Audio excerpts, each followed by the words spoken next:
Hello everybody, my name is Aaron Killian. I'm here at Mount Vernon for the Guild of Professional Tour Guides of Washington, D.C., and I'm speaking today with Judge Rohulmain Quander. It's nice to speak with Judge Quander, or Mr. Q, as your kids call you, at any time, but we are here in particular today because the judge is also a member of the Guild, and he's got a very specific and important relationship with Mount Vernon. So, Judge Quander, I was wondering if you could tell the Guild membership what your family and lineage relationship is with Mount Vernon and the General George Washington. The Quander family legacy tied to Mount Vernon goes all the way back to at least the 1750s. I say that because when George Washington came and took inventory of who was here, Suki Bay and others of her family who are the Quander ancestors, they were recorded as here. The family has a sustained legacy in the metropolitan area on the Maryland side, which is across the river, and here in Virginia, from the 1670s up to the present. And part of that legacy includes having been in involuntary servitude here at Mount Vernon.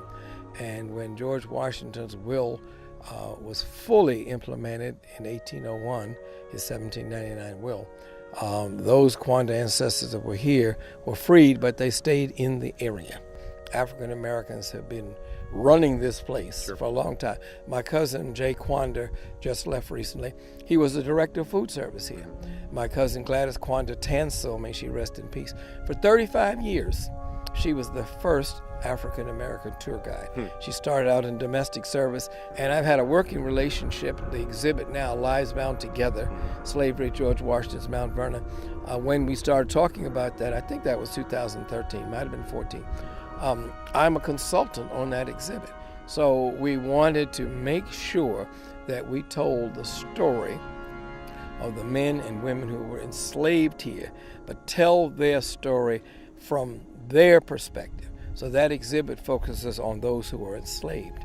The Washingtons are around the periphery of it, and the 19 men and women that are featured are telling their individual story. Nancy Quander being one. Now I'm curious, with your work as a tour guide, Judge, when you're bringing groups here to Mount Vernon, student groups, whomever, how does your tour differ from maybe the typical tour that gets given here? Because I know that you're at pains to stress that you don't give an African American history tour, you give an American history tour. Right. But that being said, because you have the relationship you do with this location, I would assume that your tour takes a little bit different shape. So how do you structure your tour differently? I want my students to understand that what I talk about, and I make it very clear, I am not talking about African American history, I'm talking about American history. Slaves, enslaved Africans built this building. As they built the United States Capitol, they built the White House, and right now at the Lincoln Memorial, a recent mural went up, not at the memorial, but in Washington, D.C., dedicated to the sons and grandsons of the enslaved people, and they are the ones, the grandsons and sons, that participated heavily, not solely, in the construction of the Lincoln Memorial. So I want everybody to know that this is all part of the American tapestry. And I've had, regretfully, a couple of people, and they didn't say it to me, but they said it and it came back to me, that if they'd wanted a Black History tour, they would have asked for one. I see. And I say it, when I do my tours, I say it about 5 or 6 times to make it clear that this is American history. You may not have heard it before. You may not have seen it in a book, because it's only more recently that it's getting into the books. It's a puzzle, it's a fabric. These things don't exist in isolation.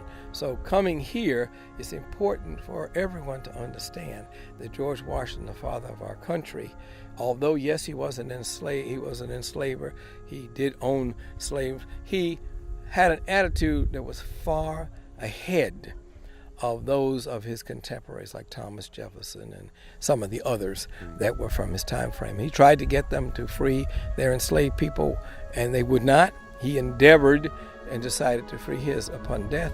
And I give him credit, but I hold him responsible because the greater good would have been to free those people during the time he thought about it, not wait until he no longer needed them.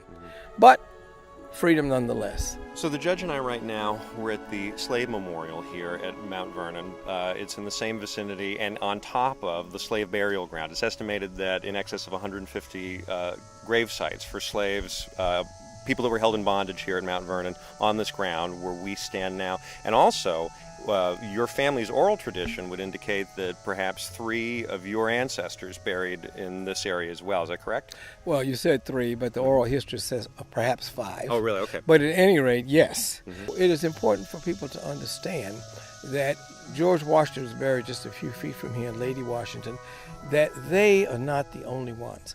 It's so important, and I've said this repeatedly, that George Washington's ability to be great was largely based upon his knowing that he had loyal people, human beings, back here at Mount Vernon who got the crops in, got the crops out, did the fishing, prepared the fishing, fish for sale, ran the distillery, did whatever was needed to be done, prepared the corn to go to market.